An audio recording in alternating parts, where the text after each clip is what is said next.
They've been on tour since the Obama administration at this point. Would you believe that the Ready to Be tour has been going on for 6 years at this point? Because that's how long it's been.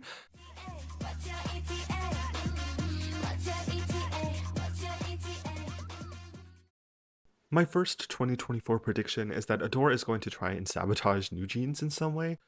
The more I exist in the K-pop community, the more I start to realize that there has to be some sort of concerted effort that companies and agencies go through to make sure that their groups are successful, but not too successful. With the massive success of Blackpink and BTS especially, I think HYBE may pressure Adore in some way to restrict the opportunities of New Jeans until they can get another successful group under the company. The want to suppress groups and their success comes from the agency or company not wanting to have to depend so heavily on just one group, like YG does have to depend on Blackpink and how Big Hit depends on BTS.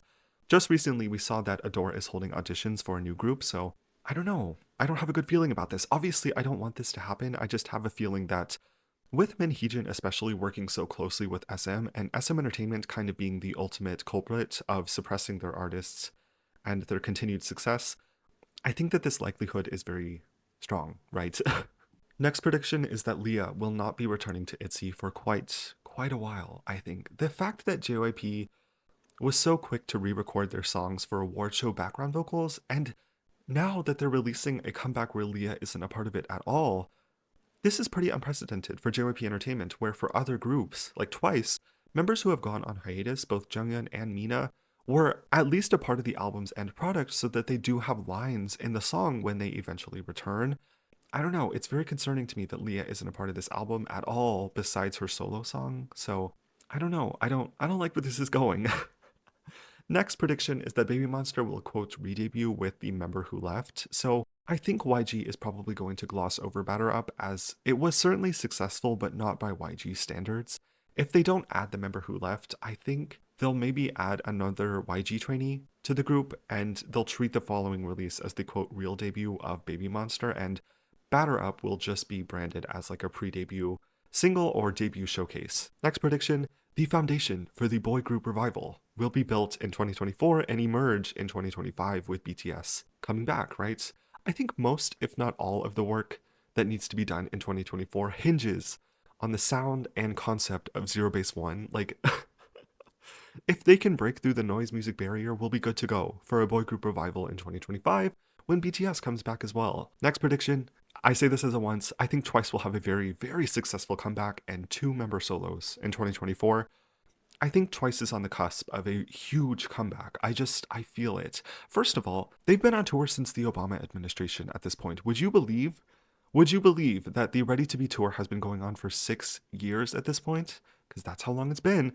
But no, in all seriousness, with the back-to-back tours that they've done, I think they're building up to a very big comeback as their fan base has grown exponentially in the last 2 years. At the very least, there's going to be a lot of people showing up to this first comeback.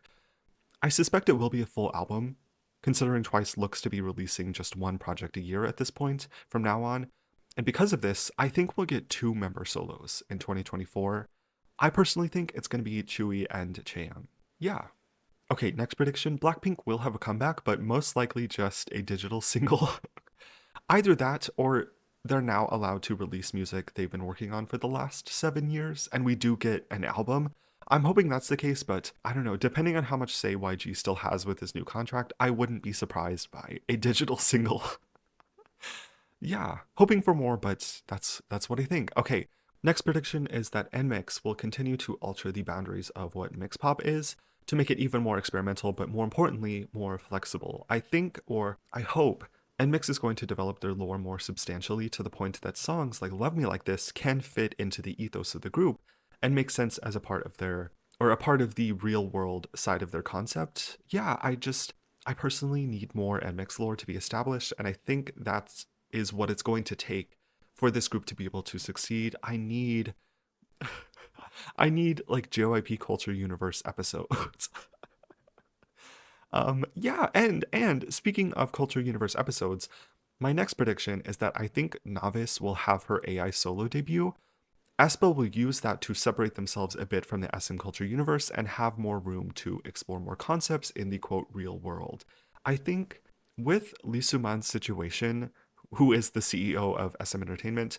The Kwangya concept took kind of a backseat this year, but SM definitely knows that the Kwangya concept does very well for aespa. As much as I love Kwangya, I do think drama was the result of aespa feeling a little burnt out with that concept and wanting to do something different. So I don't know. Again, the Kwangya concept performed incredibly well for aespa, so we might see a more heavy-handed incorporation of Kwangya or like the Kwangyan aesthetic, but realized in a different way. I don't think they're going to go down the route of, being nature advocates and the planting of trees and stuff like that. I think we're going to get more of like the sci-fi side of the SMCU rather than trying to integrate it into the real world in some way.